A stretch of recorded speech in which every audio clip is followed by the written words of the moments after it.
Hush. We're teaching even when we're not here. You see the Sankofa bird right here? The Sankofa bird that's speaking to the need for us to draw from our past, study our history, study our legacy, our traditions with our people, so that we could benefit today and tomorrow. You see the African mask that watches over our gardens here. The RBG, which is what we pledge allegiance to. See the our tool shed right here. This is a partnership with one of the local Eagle Scouts now, who helped to. He needed a project, and we needed a tool shed, so we wouldn't have to be lugging our tillers and equipment back and forth down the road. So this tool shed is a very practical, but also very beautiful. You'll see the bottle tree in the middle, the indigo-colored blue bottle tree. That was a monument that we put there in remembrance of our trip to the Gullah Geechee Islands of Charleston. Gullah Geechee? Gullah Geechee! All right. Yes! Hey, gal. Leave that there. What you say? All right. You see, there are 9 of those bottles. Of course, the color indigo and blue are very spiritual colors and intended to ward off negative energy, spirits, and everything else. So we protect this garden and the sanctity of it. There's 9 of them, and so we went and visited Mother Emanuel last summer, and so that bottle tree is in remembrance of our ancestors who were slaughtered in the church. And that's shame. yes, sir. We should always remember that.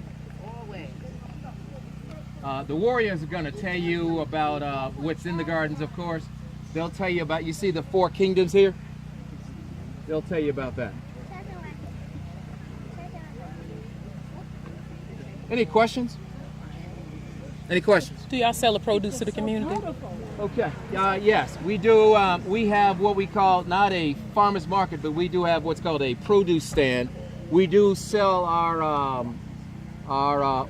we give and then receive donations is the appropriate way I say it.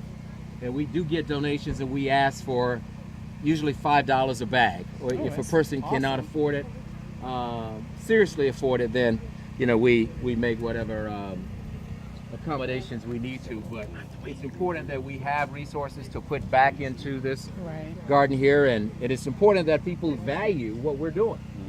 And this is organic, chemical free, and with lots of love.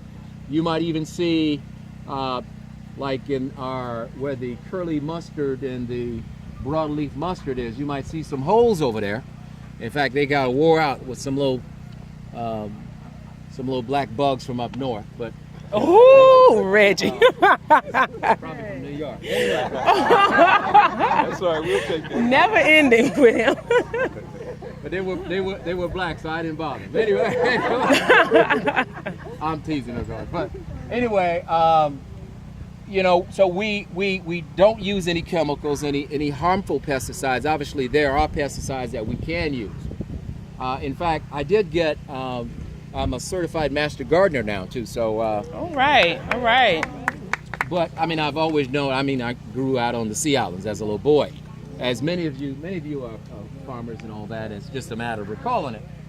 But it's important that we try to be as clean as we can. And you don't see a whole lot of weeds in here. Looks good. This is primarily an herb bed right here. We got a variety we got a romaine lettuce in there. You got arugula, spinach right there. I'll let the warriors do that. I don't want to take their role, but whenever Sister Jerry's finished, we'll have Bela and Denzel go ahead and do their thing, okay? Can I get a